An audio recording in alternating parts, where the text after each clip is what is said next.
कबहु प्रबल बल मारुत, जहाँ तहाँ मेघ बिलाए। जिमि कपूत के उपजे, कुल सद धर्म नसाए। भगवान बोलते हैं कभी कभी वायु अर्थात पवन बड़े जोर से चलने लगती है, जिससे बादल जहाँ तहाँ गायब हो जाते हैं।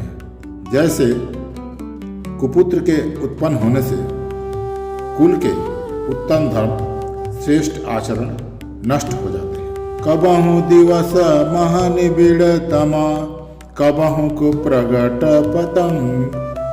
बिनसई उपजई ज्ञानी जिमि, पाई कुसंग सुसंग।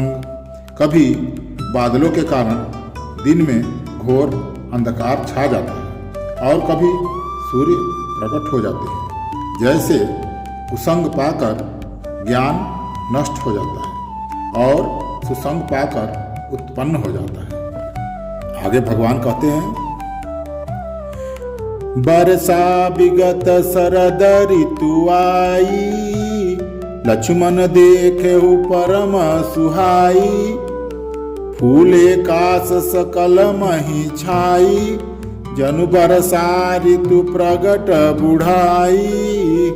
हे लक्ष्मण देखो, वर्षा बीत गई और परम सुंदर शरद ऋतु आ गई है। फूले हुए कास के सारी पृथ्वी छा गई है। मानो वर्षा ऋतु अपना बुढ़ापा प्रकट किया है। उदिता अगस्त पंथ जल सोखा, जिनि लोभई सोखई संतोषा। सरिता सर निर्मल जल सोहा, संत हृदय जस गत मद मोहा।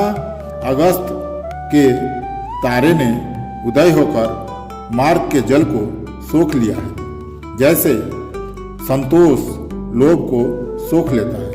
नदियाँ और तालाबों का निर्मल जल ऐसी शोभा पा रहे हैं, जैसे मद और मोह में रहित संतों का हृदय होता है। रस रस सुख सरित सर पानी, ममता त्याग करहि जिमि ज्ञानी।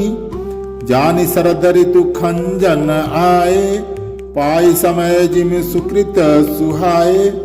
नदी और तालाबों का जल धीरे धीरे सूख रहा है, जैसे ज्ञानी विवेकी पुरुष ममता का त्याग करते हैं। शरद ऋतु जानकर खंजन पक्ष